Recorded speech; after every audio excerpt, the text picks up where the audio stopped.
செந்தில் நலன் சார் எல்லாருக்கும் வணக்கம். ஏன்னா டைம் இல்லாதனால எல்லார் பேரும் சொல்ல முடியல. இந்த படத்தில் வாய்ப்பு கொடுத்த ஏஎல் ராஜா சாருக்கு ரொம்ப நன்றி சொல்லிக்கிறேன்.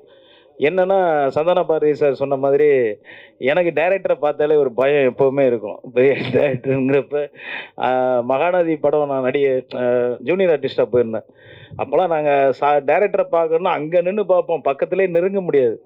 அப்படி ஒரு சூழ்நிலையில் தான் நான் வந்தேன். அதனால் டைரக்டரை பார்த்தாலே எனக்கு ஒரு சின்ன ஒரு சர்க்கு இருக்கும் அவங்க கூட பண்ணுற வரைக்கும். ஃபஸ்ட் நாள் இருந்தது.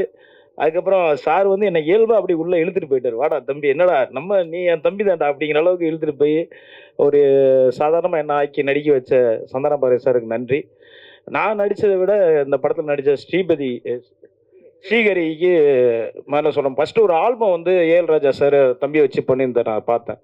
பார்த்துட்டு அதிலே மிரண்டேன். அதுக்கப்புறம் தான் சொன்னாப்புல இப்படி தம்பிக்கு சில பேச முடியாது, காது கேட்காதுன்ட்டு.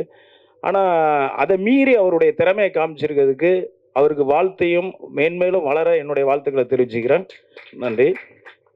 அதுக்கப்புறம் விக்ரம் சுந்தர் ரொம்ப அற்புதமாக பண்ணியிருக்காப்புல. அவர் காம்பினேஷன் எனக்கு கம்மியாக தான் இருந்தது, ஆனால் சிறப்பு ரொம்ப நல்லா பண்ணியிருக்காப்புல. மகிழ்ச்சி. மஸ்தான் மாஸ்டர், டான்ஸ் மாஸ்டர், எனக்கு வந்து அந்த சாங்கை நீங்கள் பார்த்துருப்பீங்க. உண்மையாகவே நான் இப்போ ஒரு டான்ஸர் கிடையாது, ஆட தெரியாது, ரொம்ப கஷ்டப்பட்டு ஆடிருக்கேன். ஒரே நாளில் ஆட வச்சிட்டாரு. என்னடா சாங் எப்படி வந்திருக்குமோன்னு ஒரு பயம் இருந்தது.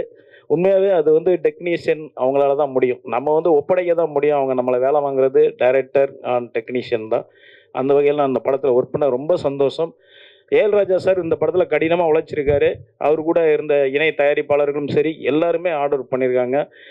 இந்த படம் முழுக்க முழுக்க நல்லா வர்றதுக்கு காரணம் டைரக்டர் ஏஎல் ராஜா சார் தான். அதுக்கு முன்னாடி நான் தீக்குச்சி படமும் அவர் கூட நான் ஒர்க் பண்ணியிருக்கேன்.